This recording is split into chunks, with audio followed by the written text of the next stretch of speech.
आपने हाल ही में एक हत्याकांड देखा जिसका नाम है सोनम राजा रघुवंशी हत्याकांड, जिसमें कुछ 3 किरदार हैं। पहला किरदार सोनम, दूसरा किरदार राजा, तीसरा किरदार राज। राज सोनम का मुंह बोला भाई नहीं कह सकते हैं, राखी भाई है, लेकिन उनके बीच में प्रेम प्रसंग की जो घिनौनी हरकतें हैं वो लगातार समाज से छुप कर चल रही थी। आज मैं बात करूंगा इनके माता पिता के ऊपर, समाज के ऊपर, समाज की सोच के ऊपर और किस तरह से इस चीज़ में बदलाव लाया जा सके इसके ऊपर। सबसे पहले शुरू करते हैं हम सोनम से। सोनम को भले ही ये समाज गाली दे रहा हो, गंदा समझ रहा हो, घटिया बोल रहा हो, लेकिन एक औरत के तौर पर सोनम कहीं ना कहीं सही भी है। सही कहाँ है मैं बताता हूँ। सोनम एक लड़के को चोरी चुपके से प्यार करती थी। ये बात उसने अपने घर वालों को नहीं बताई, और जैसे कि घर वाले चाहते हैं कि उनके बच्चों की शादी एक ऐसी जगह पर हो जहां पर फाइनेंशियल सिक्योरिटी हो और सामाजिक रुतबा हो, इसी के तहत सोनम के पापा ने सोनम का विवाह राजा रघुवंशी के साथ कर दिया, जो कि एक कारोबारी था। दिक्कत यहां तक नहीं थी। राजा रघुवंशी एक बहुत ही मासूम लड़का, पारिवारिक लड़का था, लेकिन सोनम रघुवंशी से सोनम के माँ बाप ने बिना पूछे सोनम की शादी तय कर दी, जो कि सोनम को नागवार गुजरी। और सोनम ने इस विषय पर अपने घर वालों से बातचीत की तो घर वालों ने ये कह के समझा दिया, जैसे कि भारत में हर महिला को, हर लड़की को, बच्ची को यह कह के समझा दिया जाता है कितना अच्छा परिवार है, वहाँ पर जिंदगी आपकी खुशियों से कटेगी। पर बच्ची का मन नहीं जानते, लड़के का मन नहीं जानते, उनके क्या भाव हैं ये वो लोग पूछने की कोशिश नहीं करते। यही हुआ सोनम के साथ। तो सोनम के घर वालों ने सोनम से ये नहीं पूछा कि आपकी क्या राय है, आपका क्या मन है। और ये बात सोनम बार बार अपने माँ बाप से कहती रही कि मैं शादी नहीं करना चाहती हूँ। हालांकि उसने खुलकर नहीं बोला कि किसी और से प्यार करती है। तो सोनम ने कहा कि मैं शादी नहीं कर सकती हूँ। उसकी मम्मी से भी ये बात उन्होंने कही कि मैं शादी नहीं कर सकती हूँ। उसके बावजूद उसके पापा ने प्रेशर बनाया होगा, जिस तरह का भी प्रेशर हो, इमोशनल प्रेशर हो या फिर जैसा भी प्रेशर हो। ज़्यादातर माँ बाप बच्चियों के ऊपर इमोशनल प्रेशर ही बनाते हैं कि मैं मर जाऊंगा या फिर मैं सुसाइड कर लूँगा। इन सब पचड़ों में जब सोनम फंसी, तब सोनम ने अपने घर वालों से एक बात कही कि इसका अंजाम बुरा होगा, और यकीनन उसका अंजाम बुरा निकला। तो सोनम की गलती यहाँ पर मैं इसलिए नहीं दूंगा क्योंकि सोनम इंडिविजुअल एक कैरेक्टर को लेके एकदम लॉयल थी। जो लोग कहते हैं कि लड़कियां धोखेबाज होती हैं, उनके मुंह पर एक तमाचा है सोनम कि धोखेबाज लड़कियां नहीं होती हैं।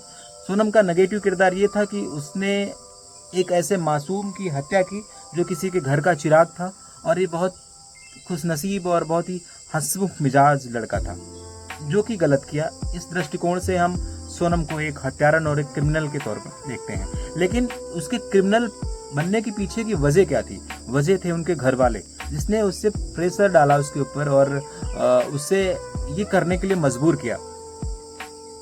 और सोनम ने जो एग्जाम्पल सेट किया है वो तमाम भारतीय माँ बाप के मुंह पर एक थपेड़ है, एक चपेट है, जो लोग अपने बच्चों के बिना पूछे परिवार को देखकर शादियां तय कर देते हैं कि अच्छा रुतबा है, अच्छा पैसा कमाता है। अच्छा पैसा कमाने वाला, अच्छा रुतबा कमाने वाला कई बार इंसान सही नहीं हो सकता। लेकिन हम बेसिक चीजें क्या देखते हैं? घर बार कारोबार। कभी किसी इंसान की मानसिकता चेक करी? नहीं चेक करी। और उसका नतीजा है कि इस घटना ने पुरुष समाज को तो दहलाया ही, पूरे समाज की स्त्रियों को भी मतलब ऊपर एक सवालिया निशान खड़ा कर दिया कि स्त्रियां ऐसी होती हैं। ये सोचने का विषय है, ये ऐसा नहीं है, सोचने का विषय है।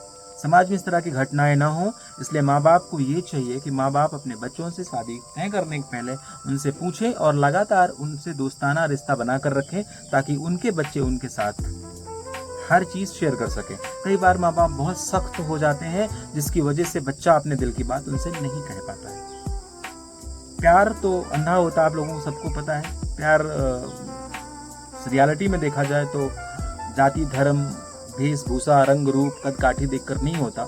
हो सकता है राज के साथ वो काफी खुश महसूस कर रही हो, पर गलती उसने ये की कि ये घटना अपने घर वालों को बताई नहीं।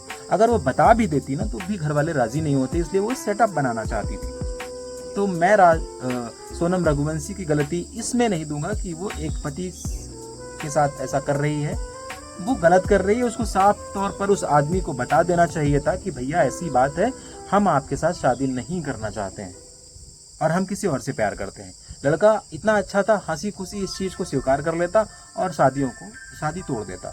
अभी मैं सारे ही भारत की महिलाओं के साथ या औरतों से या लड़कियों से अपील करना चाहता हूँ, अगर आपके साथ भी ऐसी घटना घट रही है तो सबसे पहले आप उस इंसान को बताइए जिस इंसान से आपकी शादी फिक्स हो रही है कि ऐसी ऐसी बात है। अपने घर वालों को अगर आप नहीं बता पा रहे हैं किसी डर की वजह से, तो आप अपने उस पार्टनर को बताएं जो पार्टनर है भी नहीं और बनने वाला है, वो इस चीज़ को समझेगा।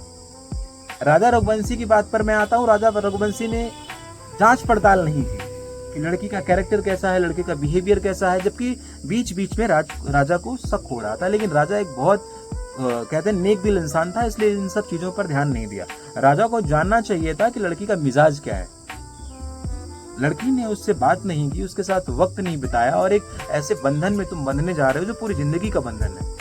शादी एक ऐसा बंधन है जहां पर बहुत सारे चीजों का होना बहुत जरूरी है। उनमें एक चीज है जो सबसे इंपॉर्टेंट है, वो अंडरस्टैंडिंग होती है। जब अंडरस्टैंडिंग नहीं तो शादी किस काम की। और भारत में मैं यकीन के साथ कह सकता हूँ, रिसर्च कर लो, तमाम शादियां ऐसे ही अधूरी हैं, बिल्कुल अधूरी। साइलेंट तलाक नहीं होता है जिसमें कोल्ड वार टाइप का, कि अपने पति के साथ खुश नहीं है और माँ बाप की इज्जत की वजह से खामोश बैठी हुई हैं।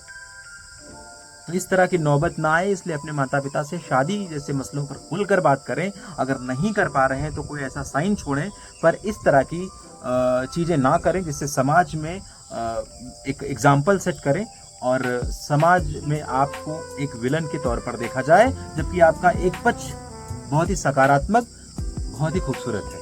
उसके बावजूद भी आपने जो रास्ता अख्तियार किया वो गलत था। तो आपकी क्या राय है? अगर आपने इस वीडियो को पूरा देखा है तो आप कमेंट बॉक्स में अपनी प्रतिक्रिया जरूर व्यक्त करें और इस वीडियो को ज़्यादा से ज़्यादा शेयर करें, ताकि भारत में आने वाले वक्त में इस तरह की गतिविधियों पर रोक लगाई जा सके और एक खुशहाल समाज की तरफ हम सारे अग्रसर हों। और ये आपकी मौलिक जिम्मेदारी बनती है कि आप इस वीडियो को ज़्यादा से ज़्यादा शेयर करें। आपकी क्या ओपिनियन है आप कमेंट बॉक्स में जरूर लिख सकते हैं। इन शब्दों के साथ मैं अपने वाणी को विराम देता हूं और आप सब लोगों को जय हिंद, जय भारत लिखता हूं।